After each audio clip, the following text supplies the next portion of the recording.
Hello! We're all here a little early because there's no music and it's making me go crazy. We And were it is talking about 6 pretzels. a.m. Yes, because it's a pretzel. Don't freaking spoil my sources. Don't cheat my sources. I'm no longer I mean, question is my it my salted integrity as pretzels a or music journalist. Music journalist. how much Yes. salt is on them?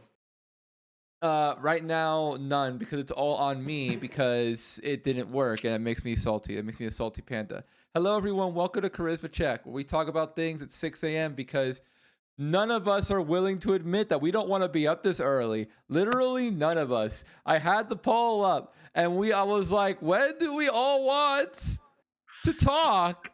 And everyone was like, 6 a.m. is good for me.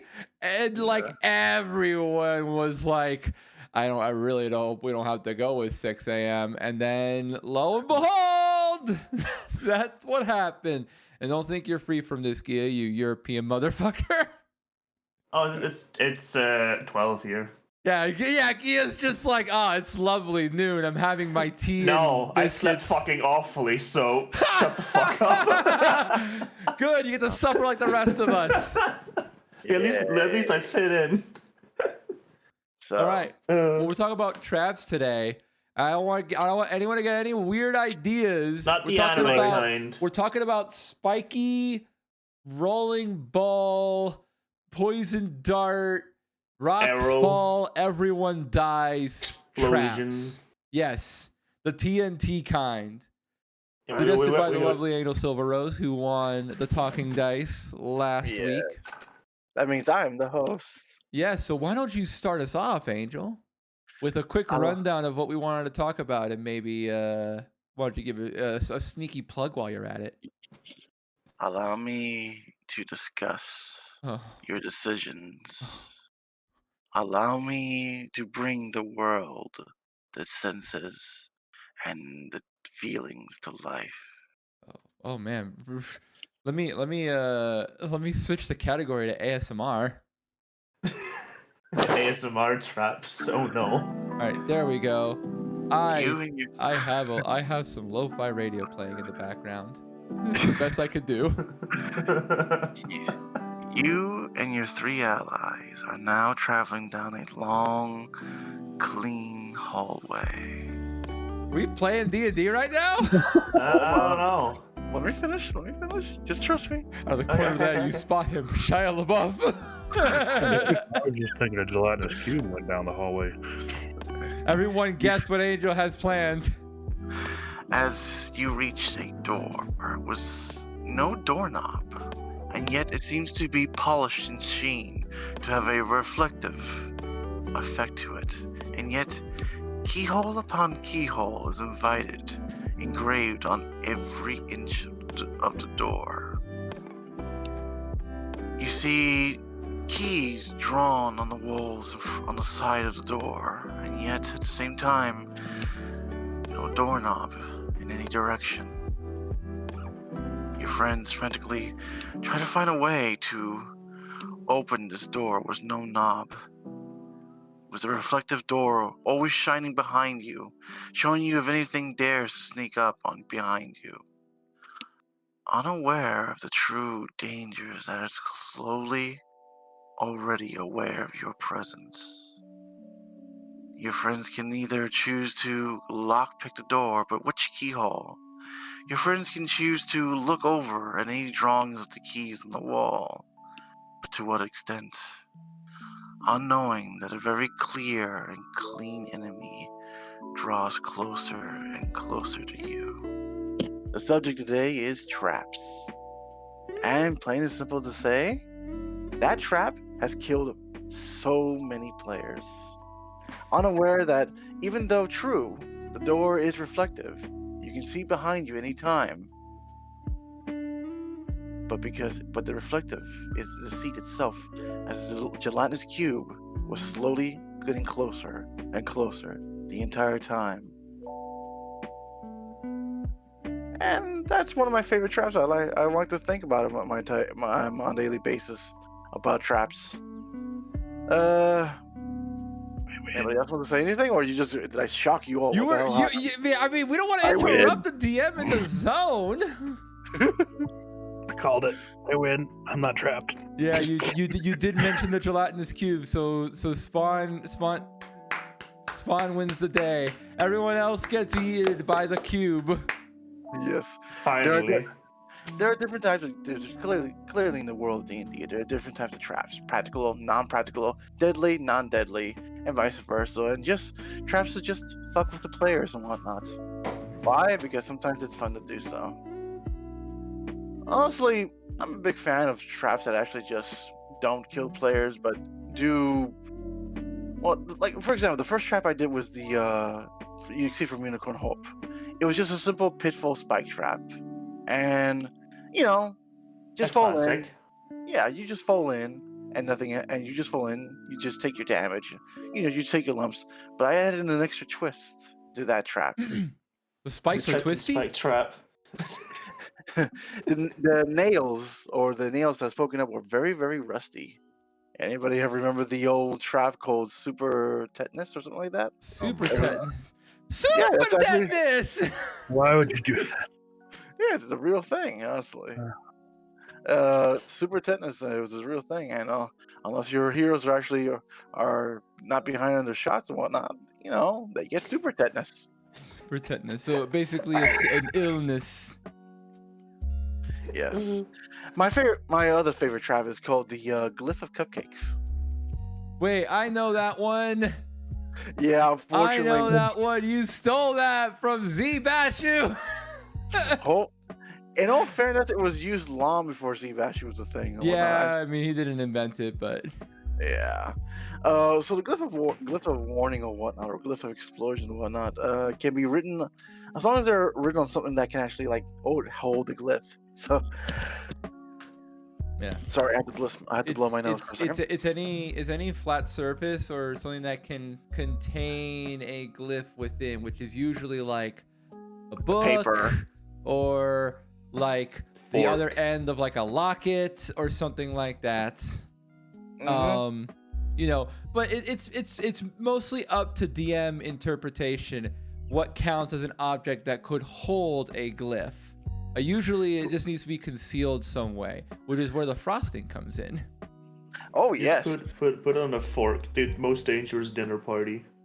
The Which fork is trapped? My tuning fork? You mean my dooming fork? I'm Now, just talking about a normal ass fork.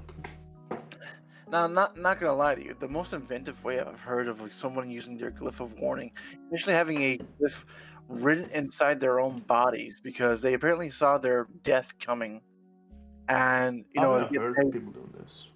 you never heard of someone been doing this, or you No, have? I think I've heard of people doing this. Oh Glyph of yeah. warning in their own body. That's the first I've ever heard of it. Well, the guy apparently had the ability to see his own death coming, and to get payback or to ensure that his allies stay alive. He made a glyph of warning, or the glyph of warding, or whatever the hell it is, glyph of explosion, written to exactly like inside of his body. Now, I don't know how he exactly did it, but he did it in a way that he knew exactly where he was going to stab, and the glyph would be considered complete the moment that area that he was stabbed in actually happened. So, hell of a way to finish off a glyph, if you ask me. For the finishing touch, Maida. Moida. I've heard traps actually being really used really well in murder mysteries, which is my favorite thing. Mimics, mimics really get the low ball when it comes to traps, even though they're perfect for it. I just want to stop and say people should put more mimics in their games, but very sparsely. I have right now, I'm not lying, I have a 100% success rate with my mimics. Whenever I add a mimic to the game, someone always falls for it. The good bag of I know how to surprise people with mimics. Oh, Ray, you're not safe. No. You're Your not friend safe. was nearly taken out by a shopping bag of mimics, for crying out loud. Yeah, you remember that. Oh yeah. The 100 floor challenge. My favorite 5 floor dungeon. Yeah, that had the opportunity to be much longer than it was, but unfortunately, Well, it's not your fault. It was a good dungeon, if you there's ask just a me. lot of stuff. I am a boy with so many plans that you can't tie me down. Even past me, you can't tie me down. Nice. Oh yeah, Drag, you forgot to tell Twitter that we were awake. Did I not post it? Oh my No. god, you're right. I typed the whole tweet out and then forgot to hit send. I didn't tell people we were awake. Ah, it's okay. They'll catch the VOD. We need to. We need to Yes, visit. that's how I love my chat. You'll see the VOD like They missed the ASMR. They have to go back. This is your 6 a.m. Dryad love. Check the VOD, loser. Yes, welcome Enjoy to the Charisma mimic. Check, where I call my viewers losers. This will go well. Go back, enjoy the ASMR. God damn it. Maybe I should have not done the ASMR now that I think about it. Sorry, I was just trying to set up the mood. So Remember the last podcast, we actually had a good, decent talk about, certain traps about not killing people because, bodies will eventually pile you up to smell and whatnot. we Yeah, talked about like how the practicality of traps to in a dispose of dungeon a body. setting kind of makes it so that they shouldn't be overly lethal. They act more as deterrents than actual tools of murder. Exactly. So I'm holding on to the talking dice for now, but I'm getting ready Yeah. to get rid of it in a bit.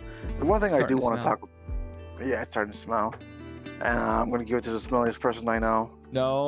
Oh well. Okay, Spawn. Get ready. Shit. You're assuming.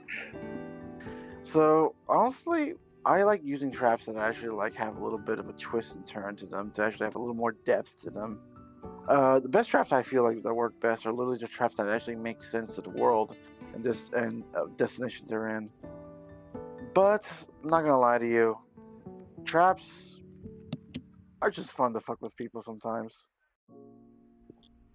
They always don't have to be deadly, but anywho, I'm gonna pass the talking dice to Hell Spawn. You can talk about your favorite traps and whatnot, Spawny. Oh, my favorite traps. I'd say my favorite traps are the ones that you put in plain view that the people know are a trap, but they're like, no, I that hate can't those. be a trap though. What- It's too simple. It would be too obvious. Maybe the trap is that we're supposed to walk into the trap.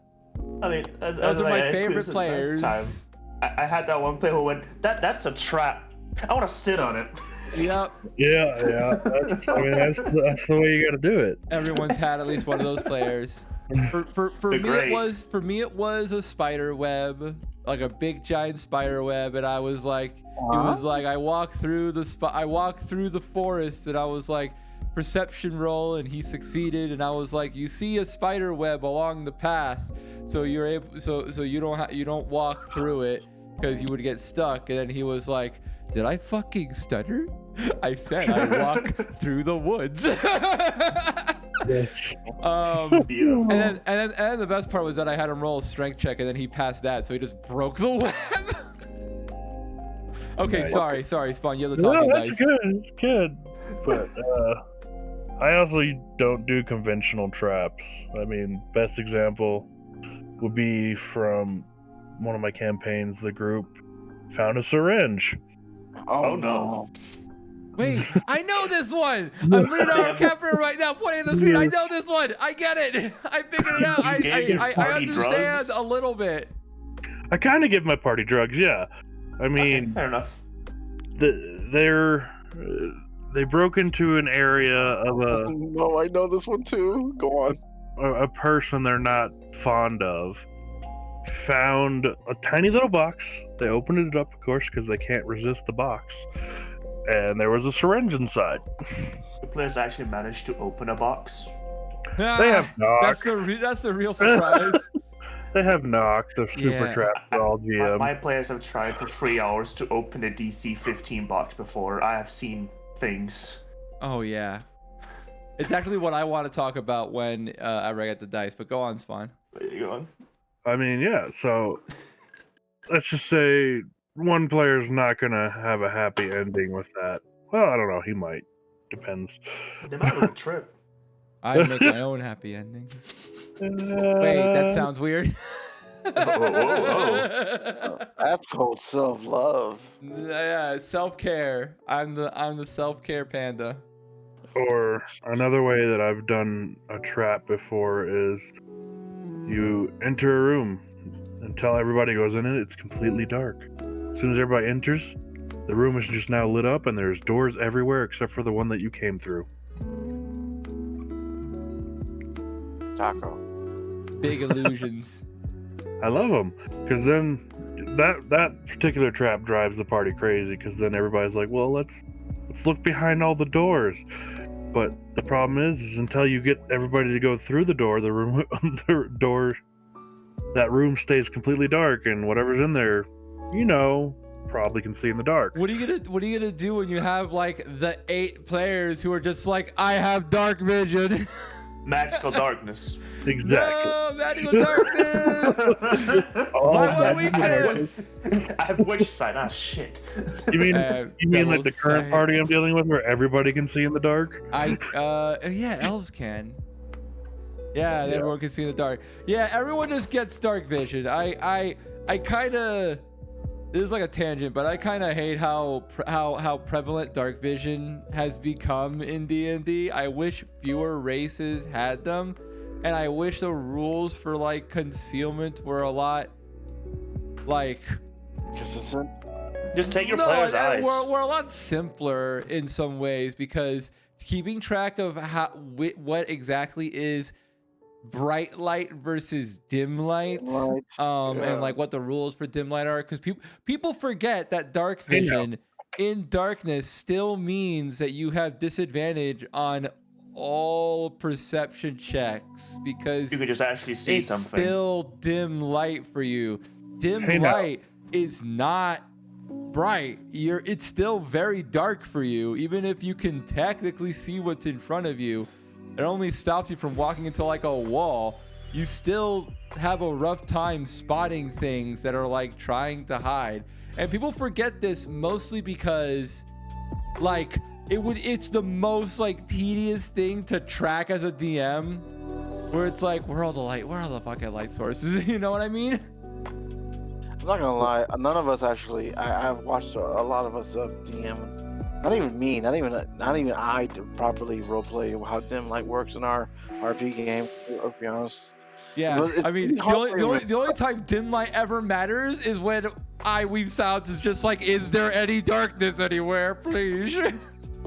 I just did. Oh yeah, that's Dryad right. said it's Miss too Shadow Monk inconvenient. wants to know if there's darkness. I only track it when there's a party of non-dark vision users, which has happened twice, I think. So Wow. I'll be honest with everyone. I'm a big stickler for the rules. Whenever people are like, I have dark vision, and they like get real aggressive with their dark vision, I just mentally add a -5 to their passive perception. Nice. Now, speaking Because I'm of like, you're gonna be seeing in dim light basically all the time. now, Housebound, do you mind if I interrupt you for a second? Go ahead. We all now- haven't been interrupting him already. Yes, but there's a reason why I wanted to say this. Now, since we're talking about darkness and whatnot, I find myself very wondering about a certain monster that is in Warhammer 40k that's not in D&D. Just think about this monster. It's actually called the Orb of Darkness, or a What is this, a or You're a terrible person. what? Why? What's wrong with that? I'm a terrible Warhammer 40k newbie. Please enlighten me. So, in fairness, during the day in Warhammer 40k games, it's impossible to see this Orb of Darkness during the day or any source of light. It completely disappears. In darkness, however, even like normal shadows and whatnot, this creature can be seen actually moving between the shadows and whatnot. It is the orb of pure darkness that can actually like summon tendrils of like tendrils of strangulation and spells castings and whatnot. And if it gets a good hand on you in Warhammer, it actually drags you into the shadows like black sand, slowly enveloping you, and actually kill a lot of Supermarines that way. Ultramarines, should I say, actually. Sent to the Shadow Realm. Yeah, and the only Ultramarine to actually ever capture one of these creatures, and actually, what's the word when they open it up to find out how it ticks, is Sergeant Cicada's from the Wolf Space Marines and whatnot. And they find out that this thing, even though it has no real shape inside of its dark orb, it has a lot of like human parts inside of it.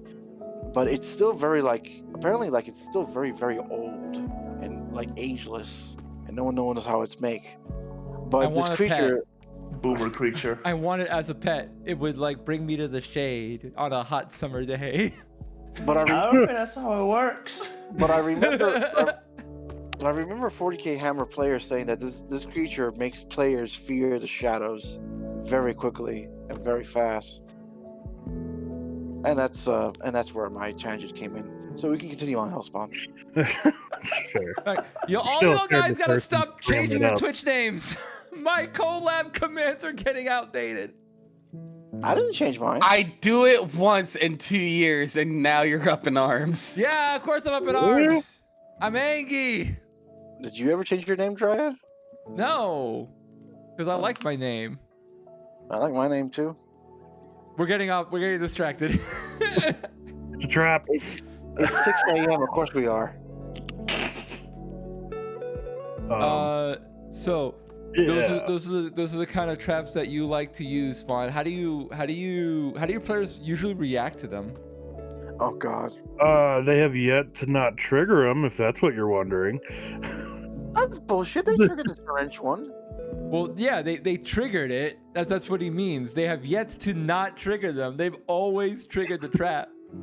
Because I find the simplest ones are the ones that are the most deadly in the form of like people trigger it. Because they're like most people will assume it's too simple to be a trap. He's not that bad, and it's like, Hold on. You just said they triggered the trap, and yet they did not trigger the trap. Am I having some kind of sleep amnesia here? What the fuck? I think you're missing a word. He said they have yet to not trigger, which means they have always triggered. especially Angel, it's okay. It's 6. It's okay. It's 6:30 a.m. I'm having a stroke. You can take some water. Here's some chalky milk. Having a stonk. Time to wake up. this is why you always just put something shiny there. Because if you give them shiny object or new spell book or something there that everybody wants, they're always gonna go for it. What an evil DM Spawn is, using Hey, the allure of trinkets. I've even, done a trap in the form of a spell book where you have to do a check for every spell that you use. Is Otherwise, that a trap? I don't know. That's is a trap. it's a trap. It's a trap that we're gonna make you fall for it eventually. Oh, they did. It took a while, but they did. Damn. To this player's behest, though, they did succeed, and I was like, neat. Ray in the chat feeling personally called out, and I am inclined to agree. She's a part of the group that took the syringe. Yeah, and they're the part of the group that actually turned herself into a mouse, tried to get inside under the door, and it turns out the door was open. And that was my favorite moment when they realized the door was open. I was like, I never said they locked it. which is funny because a couple of days ago in the last few podcasts, you actually did mention that you would keep the door open until you suggest that it's locked. I mean, as I said, the true puzzle is the unlocked door. Doors are scary. So, especially when you're talking in the sense of traps, because then they assume it's trapped, but it's not trapped, nor is it locked. Just explain how the door looks very, very detailed, and people will be standing there for 3 hours. Being up for 2 days in a row was a bad idea. I'm having audio hallucinations. I'm hearing parrots. Parrots? What? Are they on your shoulder? No, I'm hearing parrots. I don't see or feel parrots. Ah! Now you are a parrot. Wow, I can Chad is still hear them being in the distance. rude. Dry, you're lucky. You're lucky. I know you're the fact you're not Only white. want a cracker. I was gonna call you. Call you cracker. God damn it. Anyway, moving on. Saltines. Do I get to pass the dice, or does Angel want to pass them? I'll pass the dice for you, Dry. It's Hellspawn. I was about to call you Dryad. God damn it. Wow, I don't Everyone even is sound Dryad. more look-alike. It's You're the okay. ugly- I have green on me. You have green on you. We have so You have much in green on you? common. I do. I wear green pants. Sometimes. You're wearing pants? I'm about to say What? something. I'm gonna regret if No. If Angel don't. says I'm gonna regret it, I gotta pump the brake. Don't listen to the parrots. Don't do it. Don't listen to the parrots. Yes, the voice in your head. I must act as the shoulder devil to say no. Squawk. Bad Angel. No. Bad. Did you why do you have to keep slapping me? I'm rolling up the newspaper. Why are you hitting me with? Okay, anyway. Gaia, are you ready to talk about your traps? Sure. So Gaia, I, mine. Mine was Dryad. I'm joking. Go ahead, Dry. I'll go ahead, Dry. Gaia. I'm sorry. I'm fucking- crying. Okay. Wait. Is it Giya or Giya? I don't Yeah. know. Is it Habaki? All right, I wanna be mean to Angel for a second. I'm gonna bully Angel for a split second before we go. Angel, Okay. Angel, look at me, Angel. Hi. Angel. I'm looking at you. I think you have mispronounced Everyone's name. everyone's names every time you ever meet them. Strom is Storm. He didn't mispronounce Weave mine. Silence is Silent Weave, and even Giya, like even the simplest names, you're just like, I'm gonna go with Gaia. You, my friend, are the queen I know a lot of people go with that. The other one I've heard about is Giya. of tweaking the. What the what? I said I've heard Gaia, Giya, and then I've heard from like 6 people Giya. Gaia. I should have gone with Gaia. God I damn don't. it. Oh, I don't. I don't know. I just know that some people it's like for the I. How do you pronounce it? I see an I. Let me. Sure, it's an A. It's like no. That's Some not how the people see alphabet what they works. want to see. I guess. The original Dryad, trap, the Dryad. English language. Dryad, I don't know how to tell you this, but I have dyslexia. I have social weirdness and whatnot. If you think this is bad, wait till you meet me in real life. It's gonna get fucking worse. I'm just saying, like, it's astounding. You mean in real life? Would you I give don't him want to a make you feel bear? actually bad for it, but I don't. But I don't do it. I had to bring it to light because it is astounding to me how like ingrained it is. You still call Strom Storm. It has I been know. ingrained into your memory. I know. I try my best. I'm sorry. Anyways, traps. Japan. Anywho. Hold up. No, so I had a concept for a dungeon I never got to run, but so I like being a little tricky with my players. So I had this dumb idea of running a dungeon where you'll have your normal traps, you'll have your pitfalls, your arrow walls, all the kind of classic stuff, and then I just randomly have like pressure plates or like buttons that don't do anything, but they do something, but later in the dungeon. So like you hit a pressure plate somewhere, and you hear a mechanism go off. The players will be scared, like, okay, what the fuck's going on? They don't see anything. They go further into the dungeon, and now there is an open pitfall later on, but that is out of jump range. Oh, The delayed. that is some bullshit, and I love that. I'm sorry. I never got to run it, but I had like half a one shot instead of a round, but I never got to run it. I was so sad. But also I think one of the things I wrote down for it was like there's a button that when you press it, you hear like a fuck ton of mechanisms go off. You don't see anything, and like the end boss of that dungeon was a sleeping dragon. You press that button, the dragon's awake when you get there. It's like it's like when you play like those like Resident Evil style games and you like pull a lever and this like the cutscene is just like and then there's like subtitles. I feel like the mansion has changed a little bit. Just a smidge. So hold on. Let me interrupt you for a The second. acoustics in here are incredible. Incredible. Okay. Go ahead. So before I interrupt you, I need to know what's this thing called. Does anyone remember the movie Pee-wee's Playhouse or something like that, where he had up in the morning and a lot of crazy things happen and the ball goes down? It starts making breakfast. What's it called? I thought it was Pee-wee There's Herman's... a movie called Pee-wee's Playhouse. That's a movie. Yeah, it's literally as soon as his alarm goes off, the ball gets rolling and starts cooking breakfast. Oh, it's a Rube Goldberg machine. Okay, so it feels like Giya or God damn it, I missed my You're using every single different word. You're doing that. I feel so bad. I feel so mean, but you got me doing this on purpose. Angel, what's the last name?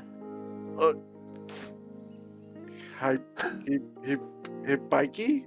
No, you're doing this on purpose. Stop. Add an extra A You're to doing it. that on purpose. So what I'm trying to say is your Yeah, traps go ahead. are Rube Goldberg machines, is what you're saying? Pretty much like that specific one. Yeah, would have been essentially a Rube Goldberg machine. Hibiki? Hibuku? Habiki. Oh. Habiki, more like I'm about to beat you up after this. Fuck you. Go on. Go on. Fuck. You got this. You know what? Goggles, go on. Go ahead. All right, that works. But I just found like that was a really like fun concept to play around with. Just like have your normal ass traps, and then just some where the players will be fucking what's the word? Like when you're worried about shit that's not there. Invisible? I don't know.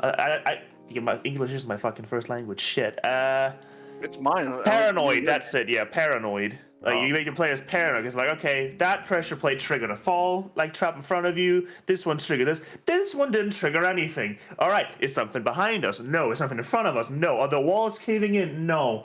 What the fuck happened? And then you get in and you're like, wait, hold up. Was this already open? I know a good way to actually make your players paranoid before you start the campaign. Is literally just by saying by telling them one sentence. In this campaign, I promise you there will be at least one mimic. One mimic. A Triad. singular mimic. At Session least, one. you have to say at least one mimic. That way, when the mimic shows up, they still are paranoid. The The DM said at least one. I shoot this key. Is this key a mimic? Is this key a mimic? Are your clothes a mimic? you Are were a my mimic clothes all a along. mimic? I take off my clothes. I shoot my clothes. Jesus. I shoot the chair. I met this one guy who was obsessed with having a mimic underwear for some reason. I don't know why. I think I know why. I have a sneaking suspicion as to why. I know somebody that Just turned his underpants. everyone in turn being like, no, we get it. I don't. Oh wait, I just now did. Never mind. Oh, I mean, God damn it. I mean, So I knew somebody who turned his underpants into a bag of holding.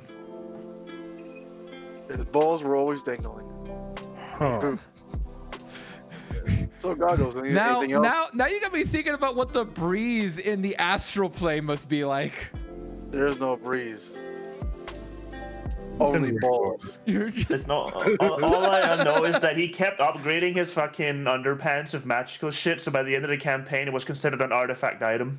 I hated it. the jockstrap of ultimate chadness. Like I'm over here in my character. I got a gun that I've upgraded a few times. Like, hello, I have these artifact underpants. I will now cast fucking color spray. Yes, that was a spell it could cast. What? Or did he just discover one of those new condoms that changes color when that new disease is picked up? Jesus Christ. I forgot the amount of shit that those underpants could do. Do you like this dick? It can cast the cure poison and disease. Oh no. my god. I mean, this character could heal, but nobody wanted to get healed because you know where he stores, the The healing. healing kit. magic is stored in the balls. Literally. Drink his healing potion. Where's it from? He My was a God. fucking monk of what's it, Saloon, like the goddess of love or whatever. I think that's Saloon. He was just a Saloon? horny ass monk. Damn. Wow. Well, you know what? It's good for him. Like, the bard doesn't need the whole market share. Anyone, Oh, well, any class can be horny if you put your mind Here's to the it. thing. The DM traumatized him by saying he was infertile. That was a curse he got. No. Right, Well, I mean, for a lot of people, that would be a blessing in disguise. Yeah, but now he can't. Now he can't do as his goddess tells him. Oh, that's true. He does fail his goddess, but he's a monk, so who cares? Yeah, but he was really fucking horny. I think he was the horniest one at the fucking table. Holy shit. I definitely had those kind of Variety players. is no trap. I had a player whose character literally retired from the group because he was all about those monster girls. Oh. He was like, I love, he like literally session 0. I was just like, here's a poll. What do you want? And he was just like, I want to fuck the monster. He was not subtle at all. I think the only thing I did in that campaign as my character that stayed around was I landmines exist in that world now. Oops. But yeah, basically that was his whole character. That was literally his entire character's personality, as well as his ability. Like, he peed on a guard, I think, in the first session, because there was a heist and he peed on a guard. He peed told on the me guard's dog, actually. Yeah, you told me this story. But long story short, this was completely unrelated to the player. I promise I did not put this in for the player. This was always planned.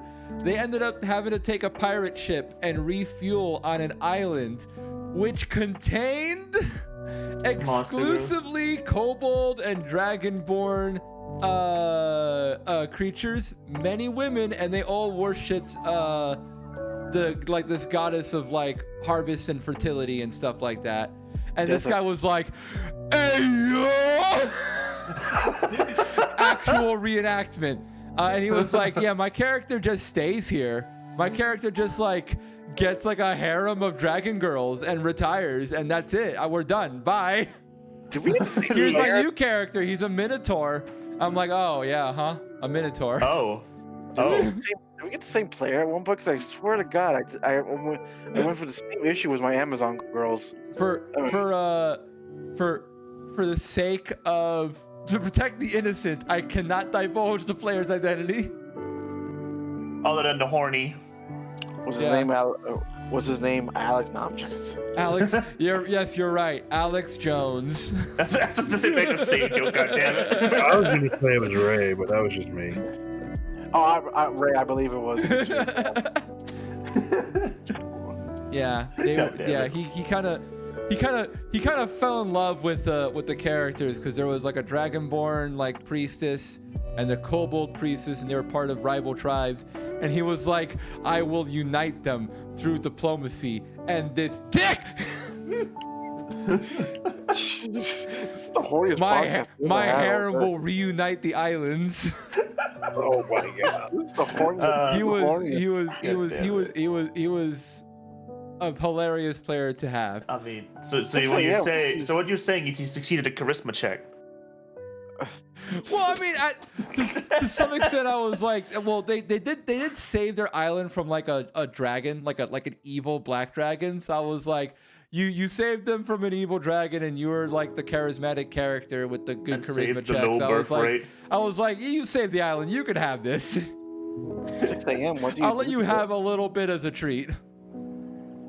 6 a.m. What have you done to us? Yeah. Anyway, I don't have much more than that Junton concept, which I still haven't gotten to use. But yeah, I thought it was kind of neat.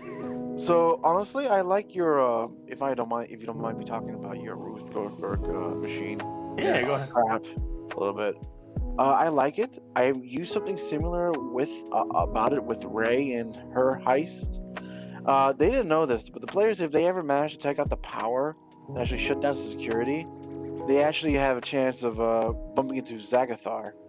And Ray, unfortunately, the moment she met Zagathar, she was in complete and utter danger.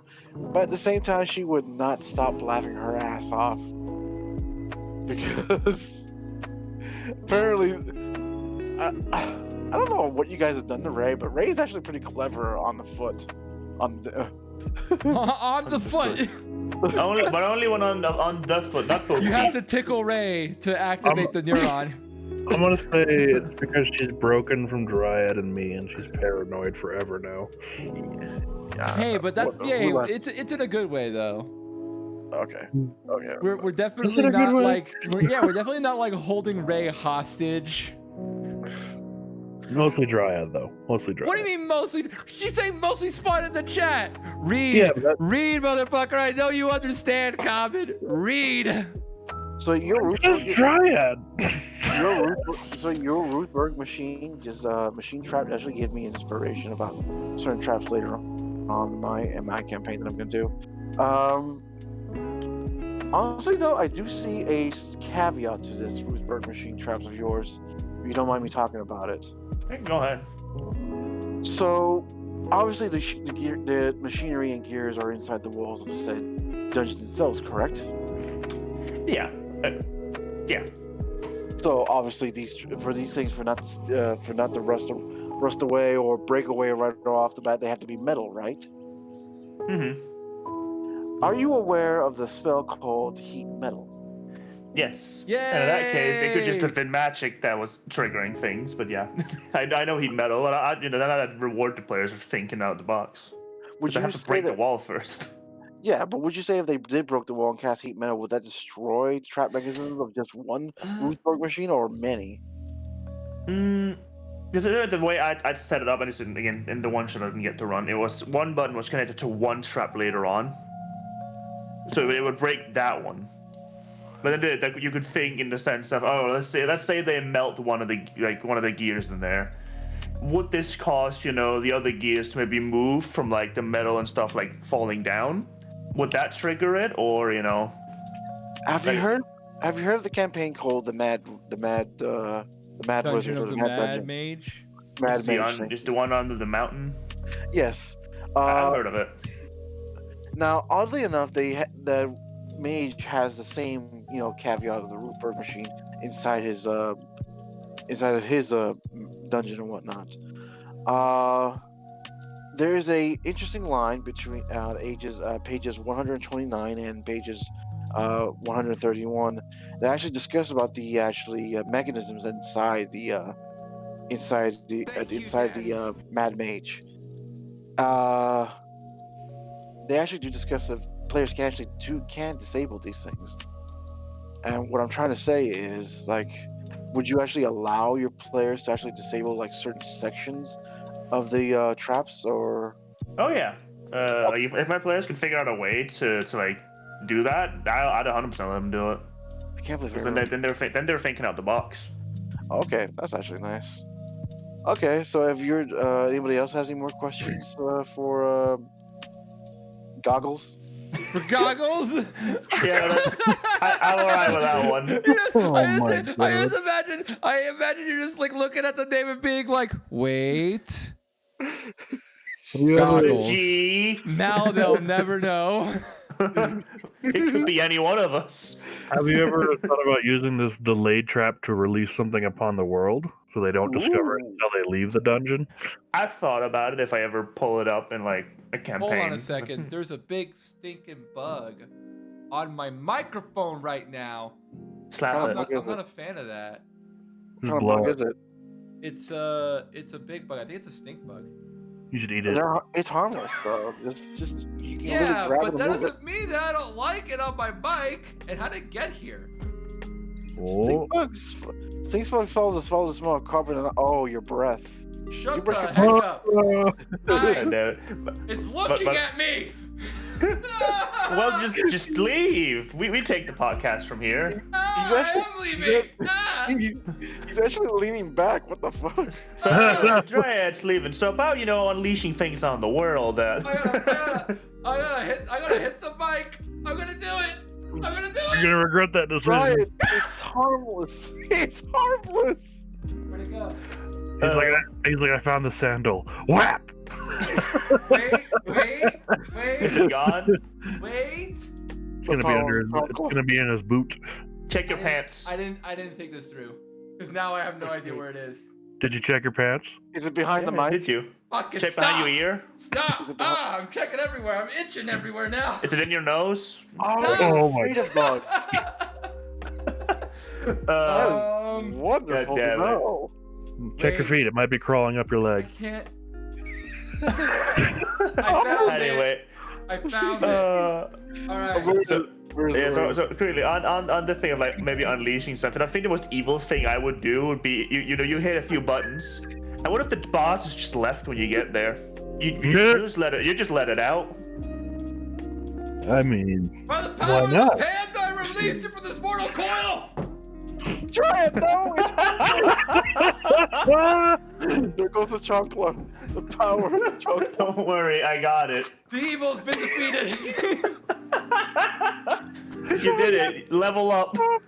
it's like the power of Cthulhu calls you. Swat, swat, Alright. swat. Thank you, Daddy. I beg the Lord of Pandas that was the only bug here. I'm gonna be I'm gonna be on edge for the rest of the stream. Try it. Triggered the trap. Stink bugs are predator bugs. They only hunt other bugs. They You only know hunt that, other right? bugs. Well, You know that, right? well, there's no other bugs here, so they're unnecessary. Moving on. If you find the nest, So yeah, what if you pressed a few too many buttons and the boss is left? yeah, that's what I was just wondering. I just think it'd be a fun mechanic. Oh yeah, I mean, that You get sounds to the- fun. You get to the final room, there's nothing there, and you just see a giant opening in the ceiling. It's like, oh. It's like we were that, by the told way. there'd be something here, right? It's like, why is the ceiling broken? Like, yeah. Because Dryad knows the power of the chocolate, and there was a stink bug up there. That's why. The boss was a I- stink bug. I'm never doing a 6 a.m. stream again. 6 a.m. is bug time. They can have this time slot.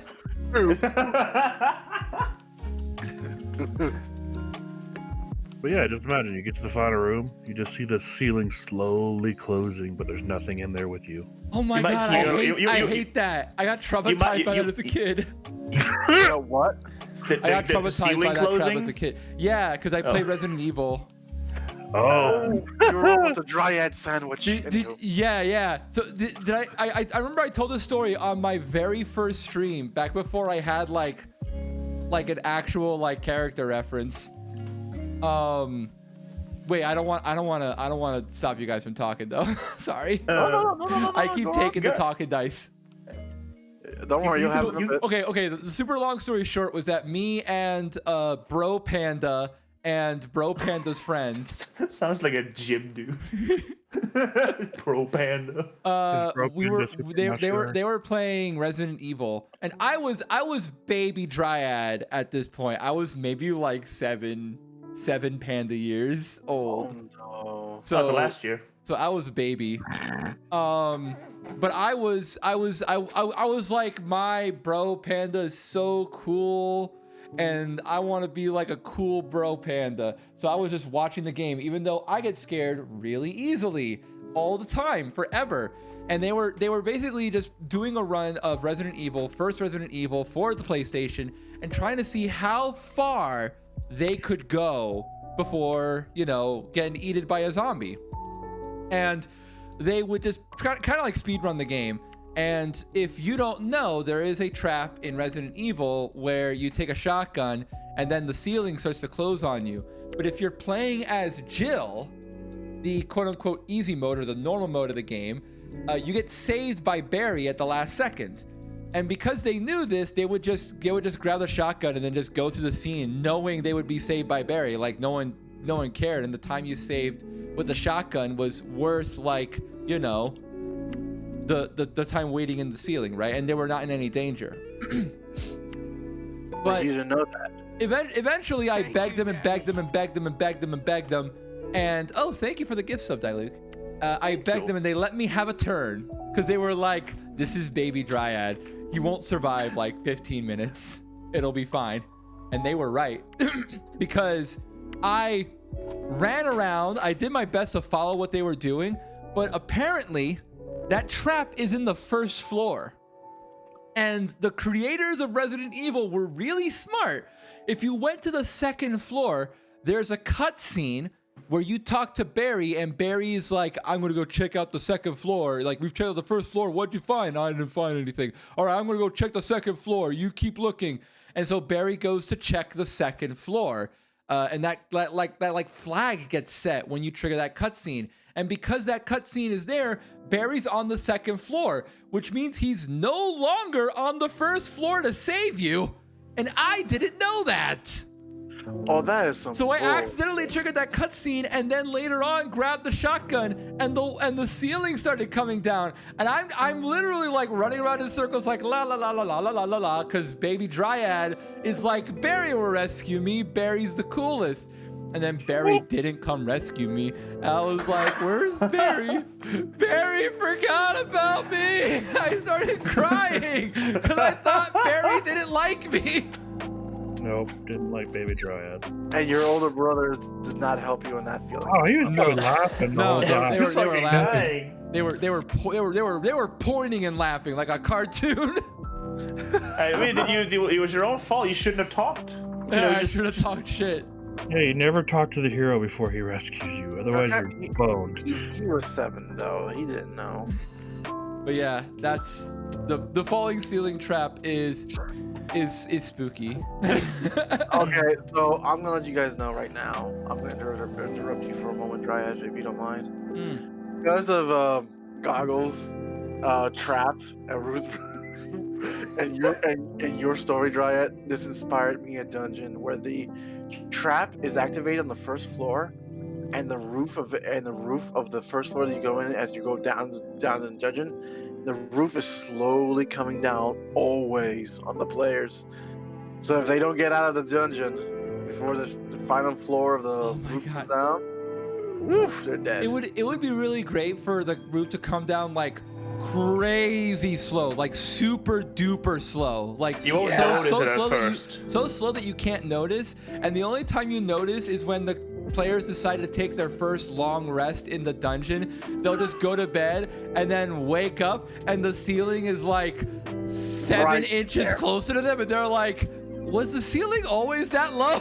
And No, you no, don't it- tell them. Oh my god, that would be a great dungeon. I mean, what if they just don't wake up? Ceiling was a little too fast. The ceiling waited until you were asleep and then was like, speedrun time. It's like one of those monsters that if you're looking at it, it doesn't move, but when you don't look at it, I- it goes very quickly. I had a similar trap where a mimic was on a button. Again, I never miss with mimics. So a mimic was on a button and people they didn't know attacking that. do? They opened the chest became a mimic and jumped at them and bit them. But because the mimic jumped at them, the mimic let go of the button, which caused the roof to fall down. And the trick of the puzzle, or the trick of the trap, was that everyone was in the room and the roof was not that big, which meant that they could hold on to it. Like they all like put their hands up to hold the roof up, because they were all like these were all like pretty powerful people. Like they were very strong. They were high level. This is like Yu Yu Hakusho trap. But they couldn't all get out, so they had to, like, while they were straining against the roof, think about how they could possibly get everyone out of the room safely, because if everyone leaves, the last person would get stuck and get crushed. Just tell him to run. Last one. If you didn't make it, you weren't fast enough. Anyway, everyone make a dexterity saving throw. The lowest roller just dies. No, the fighter had like a really big like pole arm, like a halberd, which was magically enchanted. So they set that up and were able to get out last. But it also meant that they lost their weapon because it basically shattered in half, and that was like how they solved it. That is like the one time the immovable rod will be like the most valuable item ever. Well, That I mean, reminds- I don't know. a ceiling has a force of more than 500 pounds. I don't think the rod would work. Does everyone? Hello, hello. Hi. Can anybody- Hello. Hi. Oh, okay, sorry. There's, Donkey. Donkey. Anyway, that whole thing, that whole scenario right there reminds me of this old anime and a trap that I'm still very confused about. Do you need a show? Yeah, got the Spirit Detective. I don't remember that anime. I remember know of it, I've watching never it. watched it. I remember liking it. But man, if I don't remember anything about it except for Urameshi. It's the dude that does the finger guns, right? Yeah, Yes. because he also says it depends on which finger he uses. Pinky. Well, hello. I don't think that's how the power works, but okay. Anyway, there's this trap that literally that somehow is adjusts itself to the weight and strength of the players or the heroes in this case. And if any one of the trap will always continually hold them in place, and the only way to actually survive the trap is if one of the heroes or players actually betrays the rest of the players to save his own skin and whatnot. That trap still confuses me even to this day because Urameshi, not Urameshi, Zanzo. Urameshi. You had to say it like that. Urameshi. Urameshi. Yeah. Zanzo actually he betrays the group, but he does it fast enough that apparently that it doesn't crush the heroes, and because he killed the thing that was actually like watching over the trap, it actually deactivates the trap and saves everyone else's, which I don't remember. If the trap is magically tied to a person or the person that dies, that kind of makes sense. I don't know anything about the show, but I mean that happens with a lot of things. Like if you kill someone who banished someone else, like the banishment wears off. You can't concentrate on a spell if you're dead. True. That Depends on the actually spell. does make more sense actually now that I think about Well, it it. just means the trap required concentration. True. So, Dryad, even though you have the talking dice, you haven't talked about your traps yet. Oh, well, You can have the dice. I definitely have some traps I can talk about, like the falling ceiling one and a few others that I What's really your favorite enjoyed. anime trap? Probably the one where there's like the girl in like the tower of glass and you have to use a mirror. I forget what anime it was, but I saw the scene and it was cool. Anyway, wait, no, I know it was the one in Naruto where he disguised himself as a shuriken. That was really cool. Huh? I don't remember There are some traps in Naruto that are really cool. Oh. Wait. Oh, Naruto. Wait. All thought the you said Haku fanboys in the chat are about to come at me. I meant like ninja traps. That doesn't change. That doesn't clarify anything at all. Well, Divinity just keeps posting anime traps in our Discord, so you know. Oh my god. Well, Apparently, you're saying Naruto wrong. What do you mean I'm saying Naruto wrong? That's what chat says. Are you saying Naruto wrong? Naruto. Naruto? I'll Google it later. Hey, I'm saying it the way that all the English VAs say it, and if they're we need an wrong, I don't apology want to next be podcast. right. We did an apology next podcast. Like, guys, I fucked up. I said Naruto. Naruto, Uzumaki. Wait, he's from Texas. I mean, I do say howdy rowdy. It would be absolutely within my. Rasengan. It would be within my purview. Datibayo. We all know Sakura was the Bayou. worst crap. Datibayu. Oh my god, that would be the best Midwestern Naruto. Oh my god. No. I'm gonna be president. Datibayu. Believe me, I'm gonna be president. I'm gonna get rid Instead of all of Robin, them. it's just like I sure do love my gumbo. I'm gonna use my Rasengan. I'm gonna use my dang old Rasengan. It's just like a revolver. It just has. It like is a my six-shooter. friend Sasuke. I kiss you on the lip that one time, Sasuke, but it's not gonna happen the second time because I'm Not out loud. Not on camera. Y'all had our clones. It's not you're gonna clones. say- It's just me and my 700 brothers and sisters, my I was immediate gonna say family, cousins. my You extended gotta say it's family. my 700 This cousins. is the new idea. It is Midwestern redneck Naruto. The shadow clones are just all his extended family. His And calls instead of them over. ramen, he eats gumbo and shoots guns.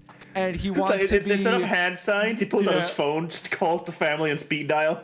yes, and he wants to be president of the homeowners association instead of Sexy. Hokage. He wants to become a landlord. Yeah. It's sexy YouTube is just him being a VTuber. Oh, don't spoil our Wow. secrets. So, anyways, Dryad, you're trapped. Right. Okay. Instead of talking about a specific trap, which I might do afterwards, I wanted to talk about how to like make or execute a trap and some pitfalls. Wink, wink, nudge, nudge. That I've ended up falling into when I use traps as a DM. So I kind of want to talk about this in the general case of how to use a trap to maybe help any future DMs that are out there avoid making the same mistakes that younger Dryad did. So I guess I'll just say, in my experience, there are basically two different categories that I find traps in D&D fall under. First are what I'll say, are backdrop traps, which is basically like a trap that just like fills in the backdrop of a dungeon setting or some other encounter. The idea is that the trap isn't the focus, but it just adds a little bit of flavor to an encounter or to a situation that has a main focus somewhere else.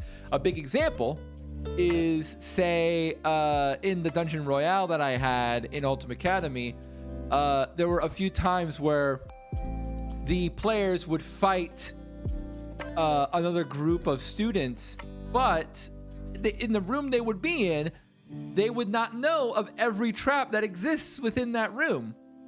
And so they have to fight the students. The students is the main threat and the focus of the encounter. But the traps add a little bit of interesting, mechanisms to how it works. You step on a tripwire or you step on a pressure plate and then an arc of lightning shoots out. And things like that. These are basically just stage hazards by any other name, and they're usually pretty simple to integrate. You just need to make sure that the damage numbers you have are reasonable, and that they don't overshadow the other enemies that the players are dealing with, especially because traps are indiscriminate most of the time. And that means that a smart player, like the ones in my group, which are all smart players, I love you all, they're usually pretty good at taking traps and turning them against the enemies. And if you have traps that are overly tuned, you'll end up in scenarios where if your players are clever and end up turning the traps against you, you'll have an encounter that becomes suddenly very, very trivial, because the traps that were supposed to be hampering the players are just like outright killing the other NPCs and just like taking them out of the fight. So that's a thing. That's the fun mode. But those are like the super easy bake traps. They're very simple, very, very easy to understand. Those are the ones that you want to like keep super simple. You step on a button and an arrow shoots out, or there's a pit here. It should not be hard to find. It should not be hard to plan around, because it's not the point. The point is that it adds a little bit of interesting decision making to a typical encounter. The other category, though, which is the big one. Hey, Felix. Thank you for checking out the stream. The other one is, I guess you can call them like cinematic or build around traps, where the trap is the major point of that narrative beat, right? You go across a door and the door has many keyholes and there's a gelatinous cube coming towards you. How do you deal with this predicament? And that's like the entire scene, right? The whole scene is, how do we deal with this trap? And in that scenario, I would make one piece of advice, which I think is counterintuitive for a lot of DMs, but I would recommend this. Try it with your players and see how it feels. When I run traps like these, what I find to be one of the biggest problems is that everyone wants their idea. Everyone has an idea of how they should disable the trap. And if you have like 4 different players and they're all pulling in different directions on how to solve a trap, have you ever like had the locked door and you're like, it's a locked door and it has a trap and it's not that hard, and your players take like ages to like finally get through that door? Like, raise your hand if you had that problem. Imagine having locked doors. Well, I mean, Don't you get the lock them, point, the Spawn. players You won't had a open them door that anyway. was not even locked, and your players took forever to figure it out. And that's because everyone has a different approach, and everyone ends up kind of like stepping over each other. Not because they're like, you know, rude and they want to do it their way, but because, you know, a lot of people just like have an idea of what they think they should do, and everyone kind of wants to be involved and be included. And a lot of times that means integrating their idea of disarming a trap. So to avoid that, I would talk with your group and kind of determine ahead of time who is the safe cracker in your group. You know, who is the character that is in charge of dealing with traps, big traps, when they show up in your campaign. Usually it's going to be like the rogue or the criminally inclined player, or even like the most wizened player. But I think it's really, really good and kind of like important that you kind of like determine a dedicated safecracker to make sure that person sort of leads in this particular aspect. And it's counterintuitive because you don't think of having a leader when it comes to like combat. Like having a leader in D&D is sort of a taboo thing, right? But the problem with traps, a lot of traps at least, is that it's very difficult for multiple people to contribute to a trap at once, because a trap is kind of like a puzzle, right? If you think about a trap, it's basically a puzzle that could kill you, right? So, I mean, so when you design a puzzle, you usually design the puzzle with like one or a handful of different viable solutions. Usually you want to design them around your players, and that's basic stuff that kind of can be, I'm gonna gloss over. But when you have a trap, especially a cinematic trap that has only a small handful of solutions, you often will make it difficult for multiple people to contribute meaningfully to solving the trap at once, because, you know, a trap isn't a bad guy that people can just roll enough dice and beat up. A trap is something that you have to think and plan and execute a well-organized like disarm plan, or whatever you want to call it. Sorry, I have no brain because it's like 6 a.m. Hey, it's the End Doggy. Howdy rowdy. Thank you for checking out the stream. Yes, a puzzle that can kill you is the best way I could describe it. So basically, all I'm trying to say is that because of the way traps work and how they're different from combat encounters, in that they have only a handful of solutions and they're not dice dependent, typically. Please don't make your traps dice dependent. I mean, damage dice. Well, yeah, I just mean like if you make a big cinematic trap, that's the whole point of it of like a scene, and you require a good dice roll to quote unquote solve the trap. That's going to be kind of rough, because it means that the puzzle is to just be lucky. You should never really make a puzzle where the solution to the puzzle is to be lucky. I think people can roll for like a hint. Yeah, But it yeah. should- I mean, you can roll you- for hints and stuff, but yeah. but the like door of what I mean is like if you make a puzzle, if you make a trap and the solution is to it's a DC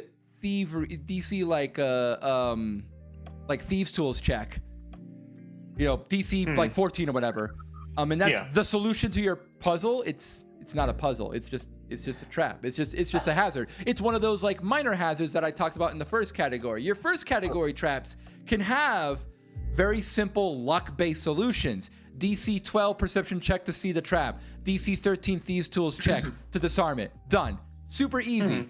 And you can have those for your first category because again, the traps aren't the focus.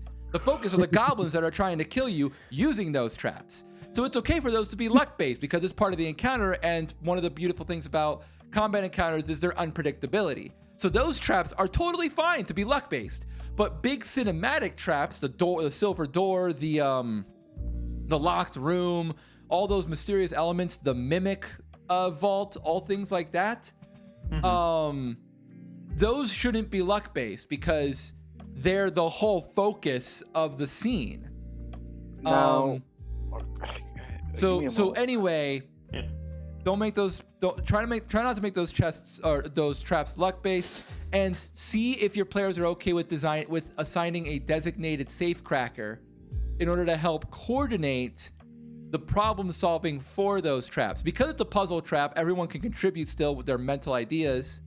But it's just easy enough to have a single safe cracker who is experienced with traps, and their character, in a Watsonian sense, their character is the one most experienced with traps, and it makes sense that they should lead in the trap disarming department to let them make the final call on how to handle a trap. Because otherwise you have everyone kind of struggling to implement their version of how to solve the puzzle. It's like everyone it's like everyone having a circular hole and everyone's trying to shove a different shape into the hole. And it doesn't matter that most of them are circles or ovals or other different, like, slightly varying shapes. They're all trying to shove in their shape in at once, and that makes it hard. So, try using the dedicated safe cracker. That's my advice. Advice, DM Dryad. Everything fits in the square hole. Yeah, it does. So, Dryad, allow me to stop you for a moment. You said, and I quote, "Don't make your traps and blocks luck-based," right? Yeah, don't. If you have like a big cinematic trap, the solution to that trap shouldn't just be to be lucky. Vecna would disagree with you. Yeah, but Vecna's a fucking asshole. No one listens to Vecna. All my homies hate Vecna. Vecna's a fucking villain. Why are you? Vecna would be okay. Vecna would be a terrible DM. Does anyone else agree? Yeah. But what I'm trying to say is, Vecna's. Damn it. Have you played Vecna's new campaign setting thing that came out recently? I have not. I don't play. This sounds this sounds like way too too pompous. I don't play. I typically don't play published adventures. You should, because they're actually not that bad. But I'm sure they're great. I don't mean to say that they're bad. I play D&D because I like to tell interesting stories, and interesting stories to me aren't other people's stories. They're my stories or the stories of my friends. So allow me to give you a view here. Okay, paint the picture. Little spoiler warnings for those who were planning to play Vecna, but I'm only going to talk about the door just before you reach Vecna. So the door that reaches Vecna is a large black obsidian door that is surrounded by puddles of blood with red tentacles that will attack you if you have any open wounds on you, or try to lap on your blood and whatnot. Now, to open this door normally, you have to have a left eye, a head, and a left hand. Now, here's the thing: you can soft lock yourself out by accidentally destroying the parts that you need, because which has happened to some people that they actually soft lock themselves out of the door. They either have to chop off their own heads or something like that, or remove their own eye and whatnot. So when you say you have to have a left eye and a left hand, you're talking about like not your own left hand? Because I was like, we all have left hands. This trap should be easy. This door does not care about whose left hand it is, but the problem is there's limited zombies and limited things which actually has like certain parts of their body missing. So Vecna's a level 20 you adventure. have to feed it to the door, basically. Yes, and if you're not careful, unfortunately, last people who I know play Vecna accidentally destroyed the head of what they needed in order to unlock the door, but they didn't know that so much later on. Mm-hmm. So the locksmith, the rogue of the Great Gallery, actually had to start picking the lock. This was the luckiest rogue that I ever met in my entire life, because she is rolling numbers above 30, and she's having trouble getting the door open. She unfortunately, both fortunately and unfortunately, she's rolling her dexterity saves really well, because there's a trap in the door that will actually draw her in and actually kill her outright if she fails it, which she has. And mind you, she's rolling 30s to open up this door. What level is this adventure for? Level 20. A level 20 adventure? Yeah. I see. Yeah, because it's a lot. Because Vecna is considered whatever. Yeah, but it's a very powerful monster, and probably the adventure that was published is like, it's got that Dark Souls marketing, if you know what I'm saying. Yeah, it literally the fight of Vecna is ridiculous. If he teleports away from you, sensing danger, he actually hits you with a radiation void that actually hurts you over time and whatnot. It's ridiculous. Yeah. Anyway, So Prepare to die edition. I mean, a lot of classic DM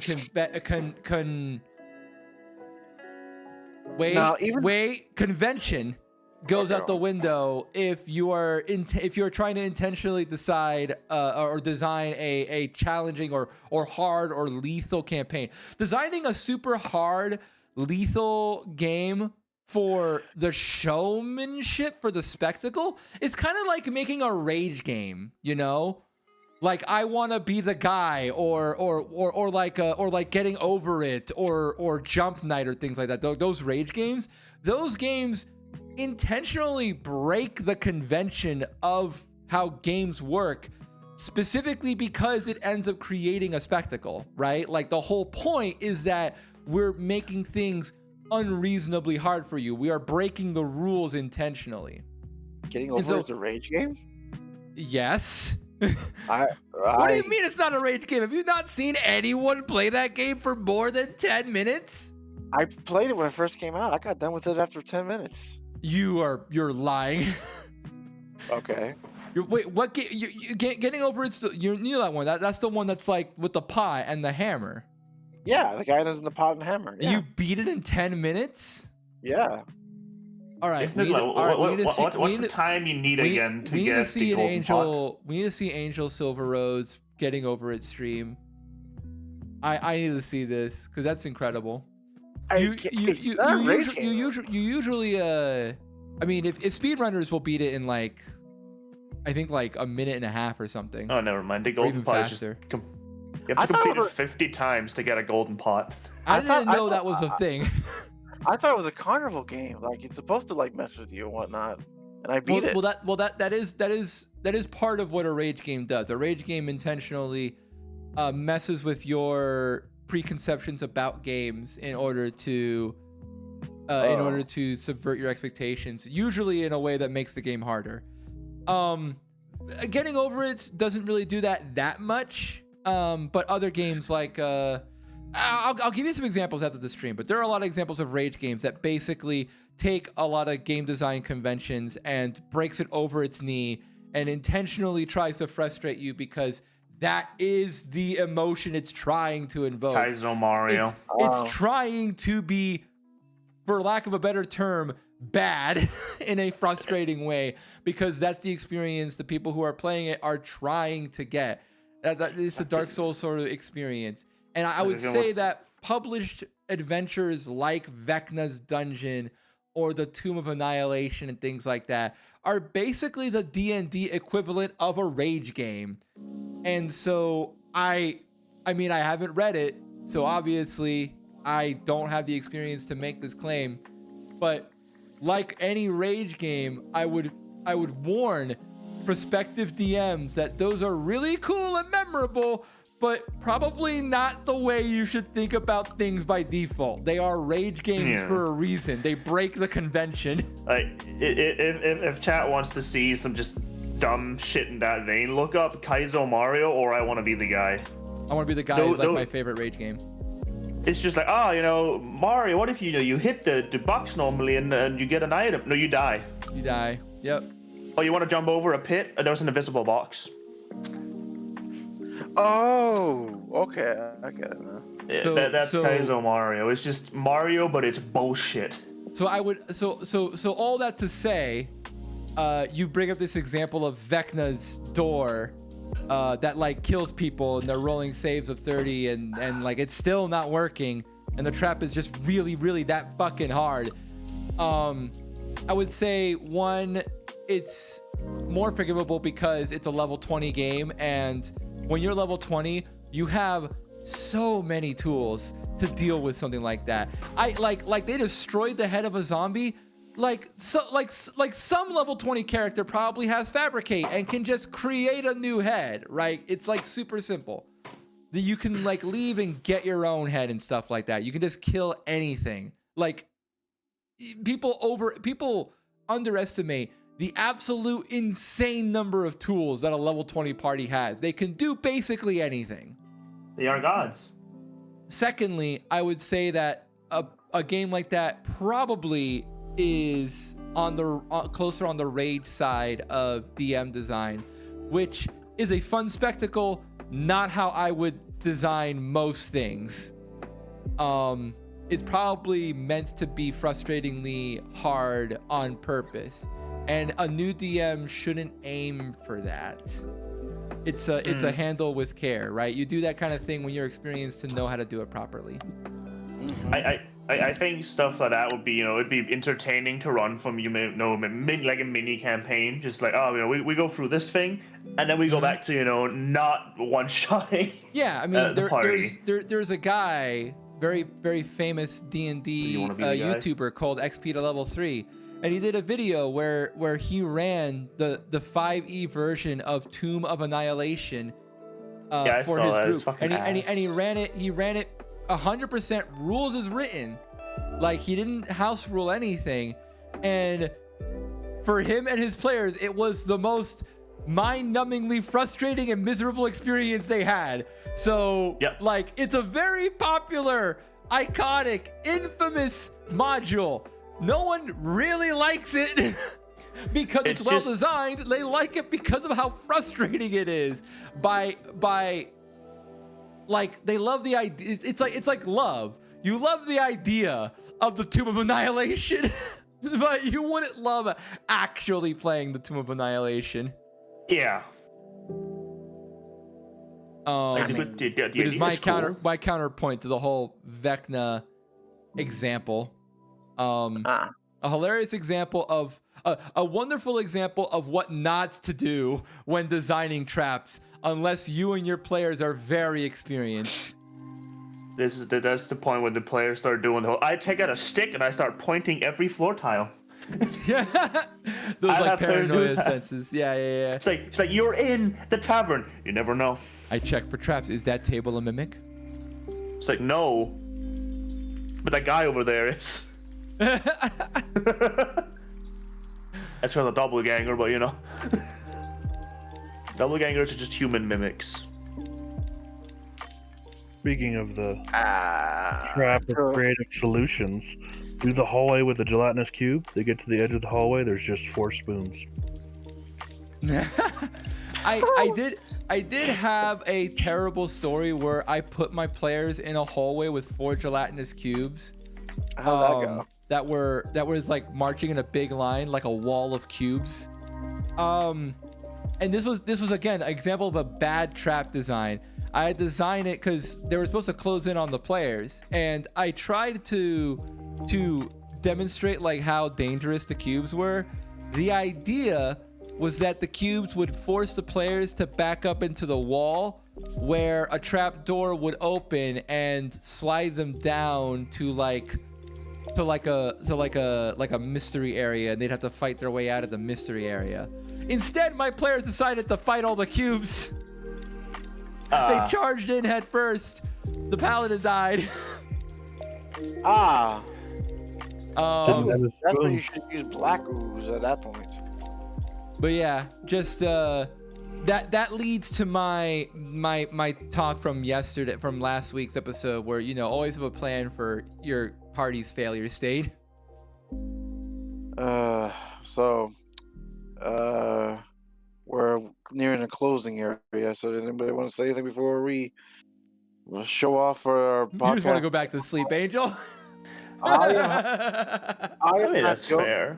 I'm not joking. I'm looking at my feet because I'm somewhat feeling hallucinating that I might be having fins. Oh man, I can understand that. I'm still looking around for stink bugs. Did you find their Did nest? you stay up for Dryad? Did you stay up for 2 days in a row too, and actually think the stink bug is real? Is that what happened? No, I actually went to sleep for an hour. Okay. Did you find the stink bud nest? Have you Stink checked bugs the don't have microphone? The what? Why are you gonna ruin it, Angel? Spawn, don't fuck with me like this. All Have right, you I'm checked very inside the impressionable. mic? Stink bugs don't have nests. They lay their eggs in the dirt. So They lay their eggs in people's young while they sleep. Right in their mouths. Yummy. I mean, No. if This you is got a stink bug two available, they might. So, I just like to tell everyone that if you don't mind me, Dryad, for taking it back for a moment. Yeah, here's the dice. Thank you. So, I'm glad every last one of you are here today enjoying Dryad's show of podcast of Charisma Check. Everyone's show. I host it, I organize it, but everyone here is equal partners.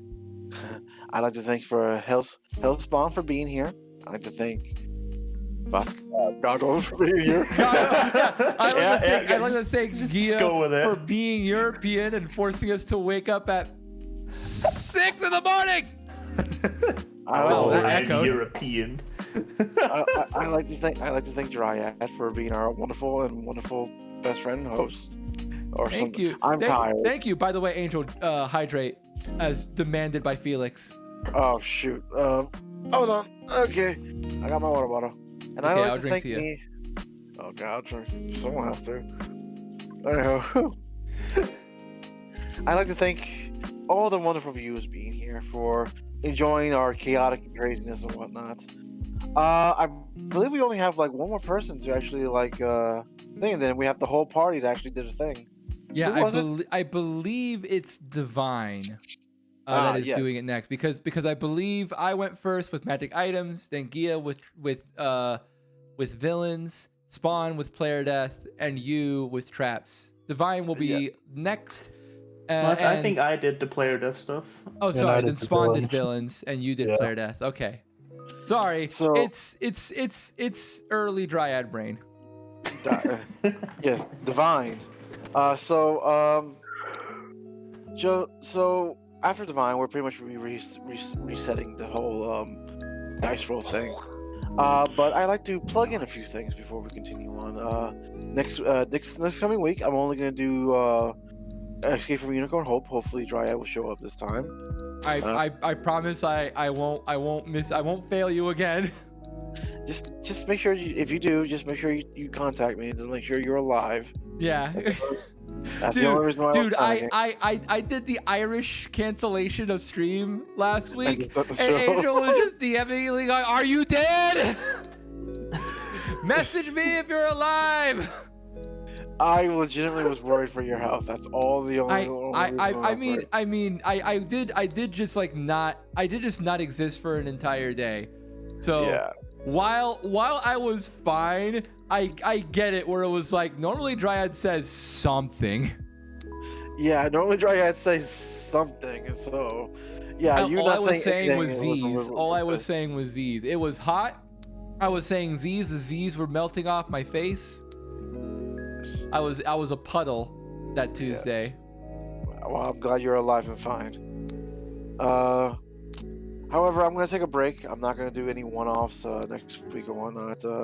The Minecraft D&D thing though I did whatnot. Interesting to really love it, and I may be implementing a campaign D&D thing later down the line. I don't know. Anyone who wants to see Angel's lovely one-shots, I'm sure the VODs are still up on her channel. The Minecraft D&D one shot. Sounds like it was a hoot. Someone died in it. Everyone loves to see people die. So check out our D&D snuff film at twitch.tv/AngelSilverRose. I just wanna, as if Dryad will let me, I would like to keep editing his videos until I get like way better at it. So that's what I would like to keep doing. Yeah, you're bugging me, Angel. I'm gonna have to stream more Hi-Fi Rush, or else you're gonna run out of stuff to edit. We still have at least 3 more chapters before we're hitting the end. So, other than that, I think people should enjoy Hellspawn's much more. His players seem to be really, really chaotic. That's putting it mild. Lightly. That's being nice. Yeah. Goggles, unfortunately, I don't really know much about your stuff. So you don't Goggles is here. No, I Goggles. traumatize my players. No, Goggles is an excellent fighter. You should see his. You're playing Guilty Gear Strive recently, right? Yes. I'm So trying check to out his reach streams. Celestial. He's got crazy mix-up. I've also seen you occasionally draw some Dragon Ball art, so that's wonderful. Follow his Twitter, everyone, at G Habiki. The G stands for goggles, obviously. So other than that, I also have an announcement about a possible announcement later down about that some things will be changing. Not sure not sure exactly what's going to be done, but let's just say that if I do make this announcement, some things will be changing for the better. I promise, at least that much. Other than that, Dryad, mind signing us off? Absolutely. Be on the lookout for the announcement of our next theme once we get it from Divine. I will be streaming Sid Meier's Civilization 6 with a bunch of other VTubers. We're going to be hosting the greatest VTuber civilization you will have ever seen. That'll be happening in 11 hours or so from now, 6 p.m. Eastern. 50-hour stream. What? Don't put Gandhi on hard mode. He'll just nuke you. Well, we're not gonna have any AI, but if anyone's interested, I'll be having some fun redeems, so you can take part in the Dryad local government and become a part of the greatest nation the world has ever seen. I hope to see you there. We don't have to be vegan, do we? Only if you enable that policy. Oh, god damn it. Do we enable cannibalism? Anyway. Keep the population low. I'm just saying. I didn't hear a no. I hope to see you guys there. It'll be a lot of fun. We'll be playing with the lovely Detricia Love, Corrupted Midnight, and a few other great VTubers. And you'll see my schedule for the following week. Oh, also Net Hackathon on Sunday. We're playing more Net Hack. That'll be a good time. I'll probably die. Until then, peace out, Cub Scouts. We'll find someone to raid in a second. Bye, Thin Mints. Thin Mints last forever. More of a snickerdoodle.